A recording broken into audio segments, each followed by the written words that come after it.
ওদিকে নারায়ণ চ্যাটার্জির আসল জোর ওই শিবনাথ কামিনী থেকে সেখানে ভরে দিয়েছে স্যার। আর অন্যদিকে মায়ারানী ওরফে ফুলবতী চ্যাটার্জি পরিবার থেকে বিদায় নিয়েছি। এখন নারায়ণ চ্যাটার্জিকে সাহায্য করবার মতো কেউ নেই। কিন্তু একটা কথা আমি কিছুতেই বুঝতে পারছি না, ওই মায়ারানী ওরফে ফুলমতিকে আপনি বাড়ি থেকে তাড়ালেন কি করে? আমার এই ইস্কাবনের বিবিকে দিয়ে।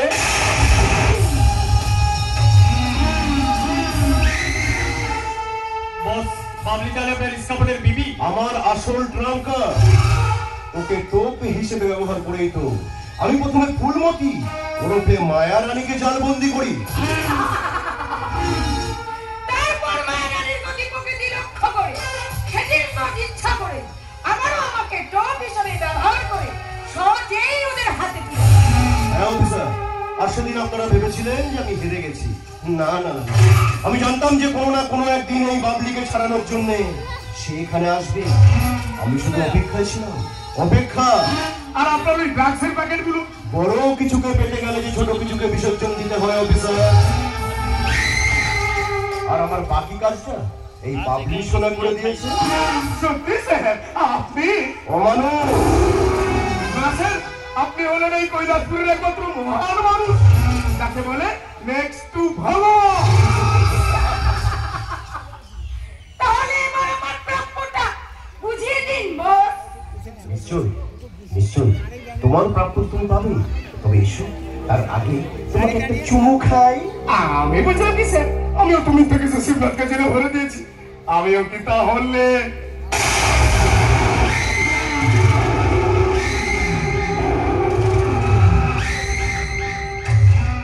অফিসার, বাবলির মতো এই উপহারটা কি আপনারও চাই নাকি? না না না, কে বলেছে আমার উপহার চাই? আমি বাড়ি থেকে পেট ভরে খেয়েছি স্যার, আজ আর আমার কোনো খেতে নেই। আমি তাহলে এখন যাই। আসুন, তবে দেখবেন আমার কাজ শেষ না হওয়া পর্যন্ত শিবনাথ যেন কিছুতেই জেল থেকে ছাড়া না পায়। নিশ্চয়ই স্যার, নিশ্চয়ই, আপনি কোনো চিন্তা করবেন না। আরে আমি কেন, আমার বাবাও রাজি হয়ে যাবে স্যার। আসলে আমার মতো অফিসার হল কিছু বন্ধ, আপনার কথা শুনে কাজ না করলে আমিও হয়ে যাবো বাবলির মতো চর্ত। আসি স্যার।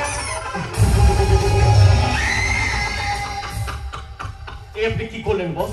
বাবলিকে এখানে খুন করলেন? কাজ শেষ হয়ে গেলে তাকে বেশিক্ষণ বাঁচিয়ে রাখলে যে আমার বড় ক্ষতি হয়ে যেতে পারে গুন্ডা, তাই কাজ কখনো ফেলে রাখতে নেই। আমি বলছিলাম যে আমি কি হয়েছে? ওমা, এটা বাবলি। তারপরে এলো কি করে?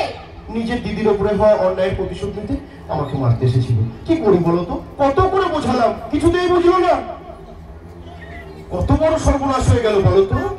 রে গুন্ডা, যা। যাচ্ছি বস। আর আসবার সময় মনে আছে তো? মনে আছে বস। যা যা যা। সত্যি কি ভয়ঙ্কর কাণ্ড বলো তো।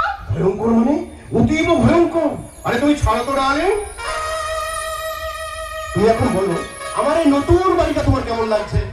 খুব সুন্দর। হ্যাঁ। তুমি সুর সাথী বাড়ি থাকতে না আমার একদম ভালো লাগে না। আহারে। আমরা কবে ভাবে ঘর বাঁধবো তাহলে?